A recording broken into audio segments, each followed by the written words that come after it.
Assalamualaikum warahmatullahi wabarakatuh. Perkenalkan, nama saya Siti Safina, NIM J1B017077.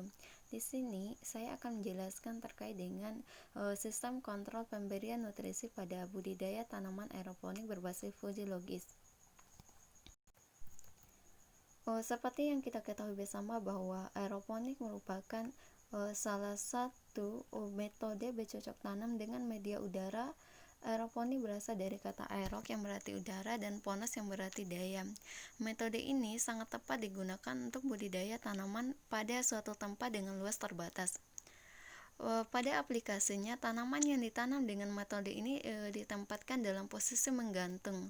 Nutrisi yang diberikan dengan teknik pengkabutan ke bagian akar tanaman.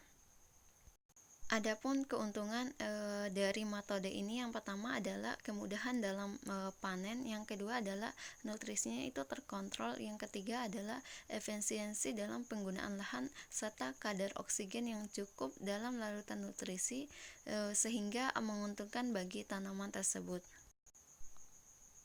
Selanjutnya itu adalah perancangan sistem. Yang pertama itu perancangan hardware. Perancangan hardware ini terbagi menjadi beberapa bagian. Yang pertama adalah diagram balok. Sistem diagram balok ini dirancang untuk mengontrol pemberian nutrisi pada tanaman yang dibudidayakan dengan metode aeroponik. Adapun parameter yang menjadi acuan dalam pemberian nutrisi ini adalah kelembaban dan suhu. Sensor yang digunakan untuk mengukur kelembaban adalah sensor DHT22. Selanjutnya bisa kita lihat bagaimana sistem perancangannya. Kita bisa melihat pada gambar 1.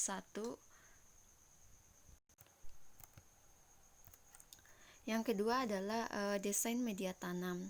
Untuk desain media tanam ini, alat yang dibuat yaitu terdiri atas media tanam berupa box plastik.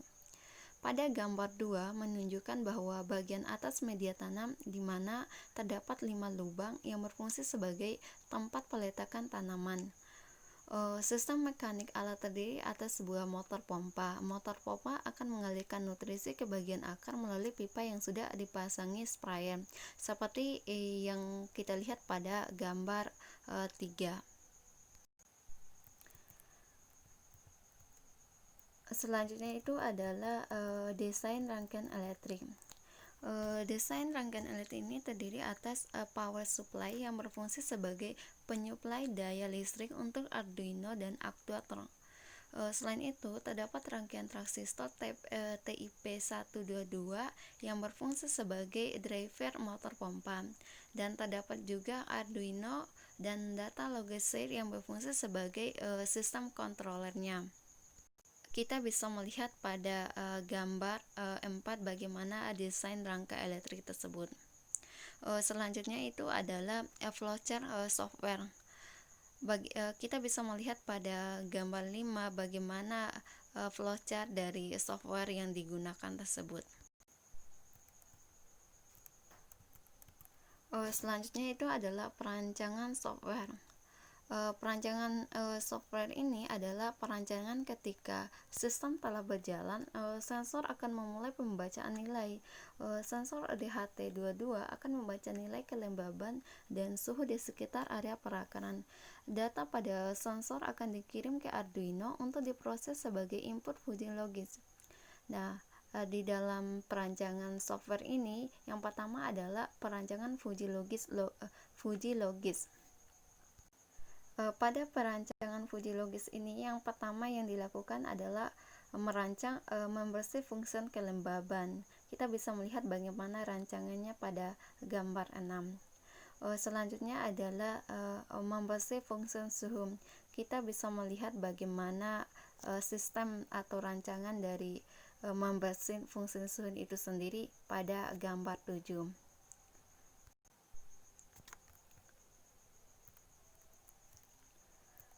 Selanjutnya itu adalah membersih outputnya. Kita bisa melihat bagaimana sistem outputnya pada gambar 8, rancangan outputnya itu sendiri. Dan selanjutnya itu adalah rule evaluation.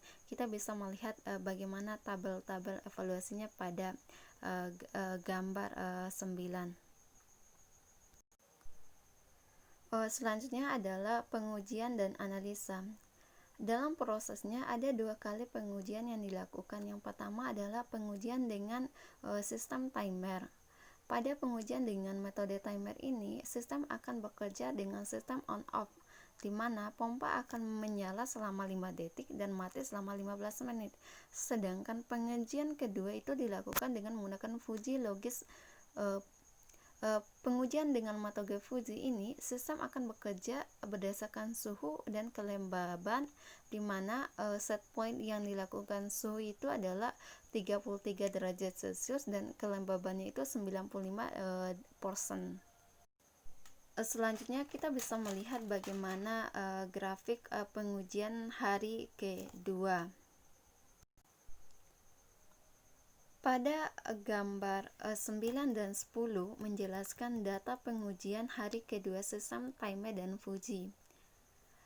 Terlihat pada gambar 9 bahwa suhu mengalami kenaikan pada siang hingga sore hari dan cenderung menurun pada saat malam hari. Sedangkan nilai RH hanya mengalami penurunan pada sore hari, yaitu pada pukul 16.19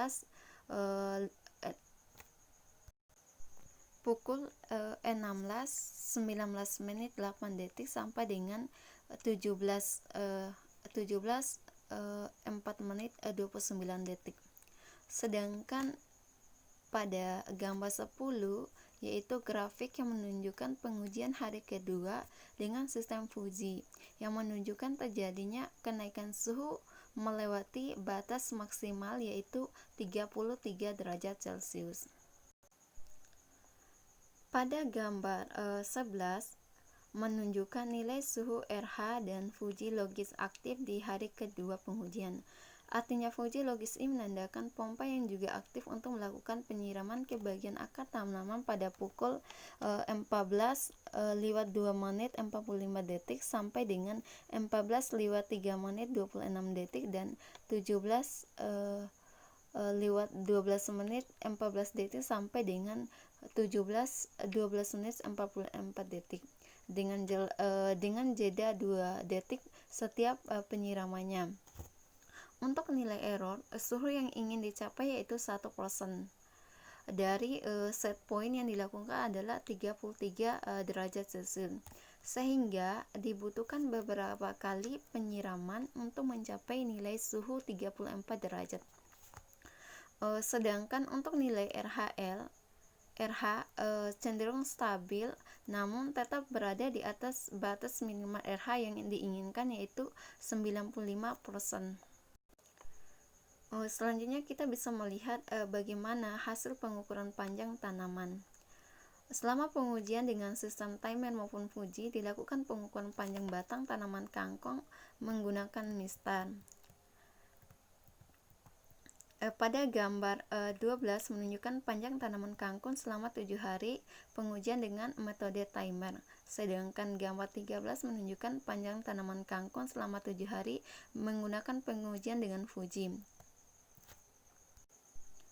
Adapun kesimpulan dari penelitian di atas yaitu penelitian yang telah dilakukan dapat disimpulkan bahwa penerapan sistem otomatisasi dalam budidaya tanaman aeroponik dapat dilaksanakan dengan baik. Alatnya mampu bekerja menyuplai larutan nutrisi berdasarkan suhu dan RH. Namun dalam prosesnya terdapat error suhu sebesar 3,32% sampai dengan 5,28%. Hal ini terjadi karena suhu udara di kota Batam yang cenderung panas di siang hingga sore hari sehingga mempengaruhi suhu di dalam ruang media tanam. Selanjutnya itu adalah suhu larutan nutrisi yang juga terpengaruh karena faktor luar sehingga membutuhkan waktu yang relatif lama untuk menurunkan suhu di dalam ruang media tanam.